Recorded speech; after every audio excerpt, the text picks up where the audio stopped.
নমস্কাৰ মোৰ ছাত্ৰ ছাত্ৰীসকল তোমালোকেতো গমেই পাইছা যে লকডাউনৰ বাবে আমাৰ বিদ্যালয় বন্ধ হৈ আছে আৰু মই অতি দুখিত যে লকডাউনৰ বাবে তোমালোকৰ পাঠদানসমূহ আগবঢ়াই নিব পৰা নাই আৰু সেইবাবে মই এই ভিডিঅ'টো বনাইছো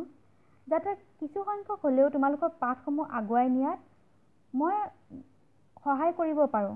আৰু মই আশা কৰিছো যাতে তোমালোকে এই ভিডিঅ'টো চাই কিছু লাভান্বিত হোৱা আৰু তাৰে কামনাৰে মই আজি পাঠ আৰম্ভ কৰিব ওলাইছো ধন্যবাদ আজিৰ বিষয় হৈছে পাঠ নং 3 অসমৰ সংস্কৃতি আৰু শ্ৰেণী হৈছে পঞ্চম মান ছাত্ৰ ছাত্ৰীসকল তোমালোকে অসমৰ সংস্কৃতিৰ বিষয়ে হয়তো অলপ হ'লেও জানা আহাচোন আমি অসমৰ সংস্কৃতিৰ বিষয়ে কিছু আভাস লওঁ অসমত বাস কৰা জাতি জনগোষ্ঠীসমূহৰ নিজস্ব ভাষা সাহিত্য সামাজিক ৰীতি নীতি সাজপাৰ আচাৰ ব্যৱহাৰ অলংকাৰ আৰু উৎসৱ পাৰ্বণ আদিৰে পুষ্ট এই সকলো জাতি জনগোষ্ঠীৰ নিজা নিজা সংস্কৃতি আছে কিন্তু নৈৰ পানী গৈ সাগৰত মিলি যোৱাৰ দৰে এই সকলো সংস্কৃতিৰ আধাৰত এক বৃহৎ অসমীয়া সংস্কৃতি গঢ় লৈ উঠিছে সেয়েহে অসমীয়া সংস্কৃতি বুলিলে এক উমৈহতীয়া সংস্কৃতিৰ কথা বুজা যায় ছাত্ৰ ছাত্ৰীসকল অসমীয়া সংস্কৃতিৰ বিষয়ে ক'বলৈ ওলালে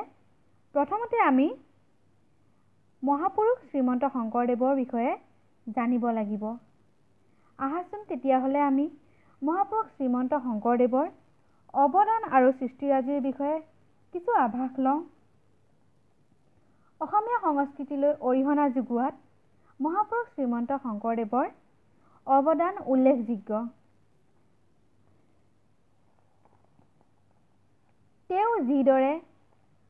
গীত পদ ভাওনা আদিৰ সৃষ্টি কৰিলে আনফালে তেওঁ নিজ উদ্ভাৱনাৰে খোলতাল আদিৰো সৃষ্টি কৰি অসমীয়া সংস্কৃতিক এক স্বকীয় ৰূপত গঢ়ি তুলিছে ছাত্ৰ ছাত্ৰীসকল মহাপুৰুষজনাই সৃষ্টি কৰা নামঘৰ আৰু সত্ৰ অসমীয়া কৃষ্টিৰ বৰখুঁটা তেখেতে সৃষ্টি কৰা সত্ৰীয়া নৃত্য সমগ্ৰ ভাৰততে সন্মান লাভ কৰিছে